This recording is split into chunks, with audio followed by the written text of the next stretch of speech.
I must publish this story. I believe that if I tell you, or even just someone, then I will be able to live with my decisions. I'm a private investigator and the owner of a small but very profitable investigation and consultancy business. My name doesn't matter. A wealthy customer contacted me to look into the disappearance of her sister, let's call her Monica, about 3 months ago. Since her parents always utilized their riches to bail her out as soon as she got into trouble as a child, Monica carried the same entitled attitude into adulthood. Most recently, Monica was sent into court-mandated treatment at a posh psychiatric and substance misuse treatment center called the Henderson Center after being pulled over for a DUI and being found in possession of more than a personal use quantity of certain very prohibited narcotics. After her required treatment period was up, Monica called her family to say she was done and that she was taking a cab back to her apartment. It was clear that she was still upset with her family for not using their great resources and power to get her out of forced rehab. She allegedly requested to be let out downtown and claimed to have errands to run, according to the driver. The last time anyone saw her was at that point. Her parents pursued this line of inquiry, offering incentives for information and engaging private detectives because the police feared she had come into conflict with some of her own dubious acquaintances. But my client had additional misgivings. She claimed that while speaking on the phone, her sister sounded unusual, her voice flat and untoned in contrast to how loud an extrovert she typically is. When questioned, the cab driver related a like tale. However, they did uncover rumors about the Henderson Center, including unethical experimental treatments, excessive secrecy, and other elements from the real-life horror stories of abusive mental hospitals in the early 20th century. None of the other investigation firms her family hired produced any concrete results. The fact is that Henderson consistently received top marks during routine inspections by state authorities. A police inquiry was not warranted, especially since Monica appeared to have left the center on her own and in good condition. Unfortunately, my own investigations were unsuccessful because a bureaucratic wall of silence prevented my small but extremely competent team of ombudsmen and trainee investigators from progressing. However, I didn't succeed in this business by accepting no as an answer. I succeeded by doing actions that others would never even contemplate. It turns out that getting yourself committed is not that difficult. After all, acting insane to get locked up isn't precisely the behavior that people would anticipate from a sane person.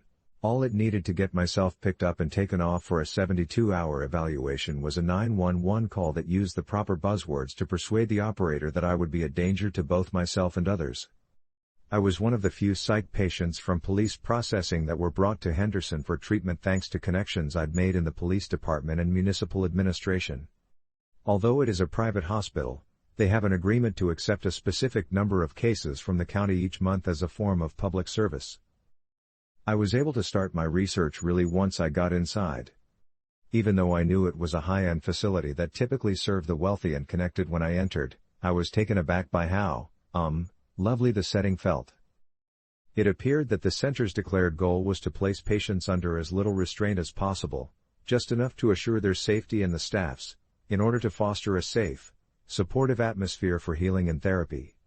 This openness gave it a rather cozy sense and allowed me to walk around the area of the complex where my tiny private room was located with some degree of freedom. I could also use the wonderfully landscaped grounds, which were open for lower-risk patients to stroll. This park-like area was undoubtedly surrounded by a secret perimeter of electronic surveillance and security staff, but it was kept skillfully hidden from patients and other visitors to the facility.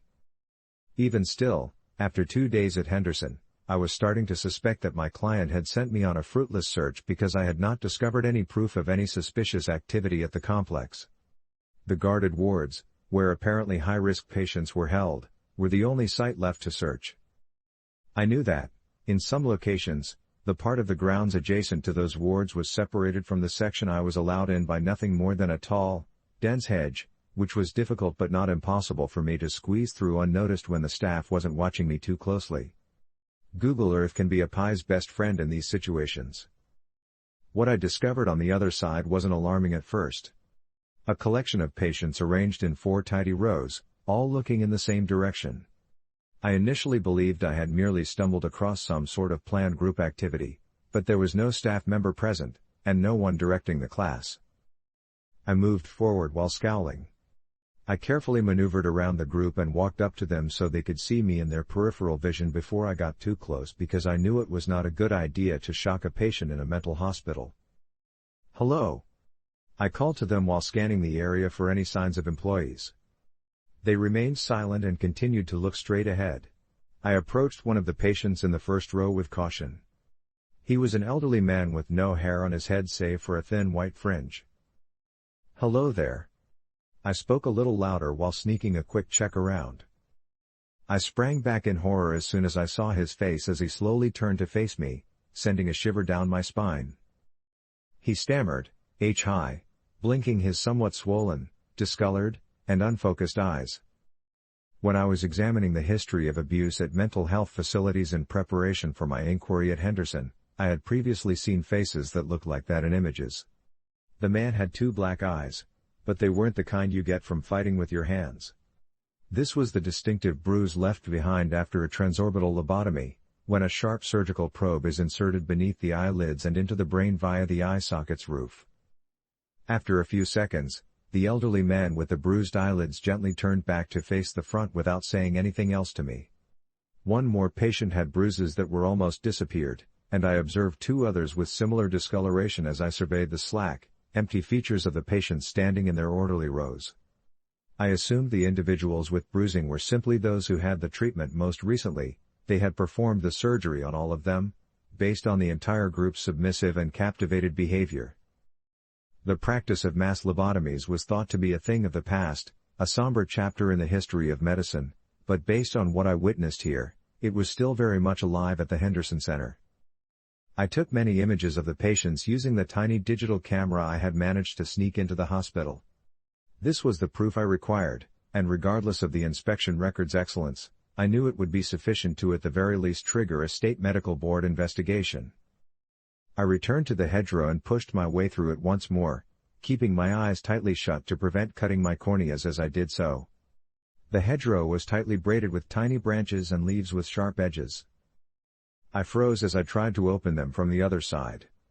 A short, older man with a grave countenance and a badly fitting brown suit turned to confront me.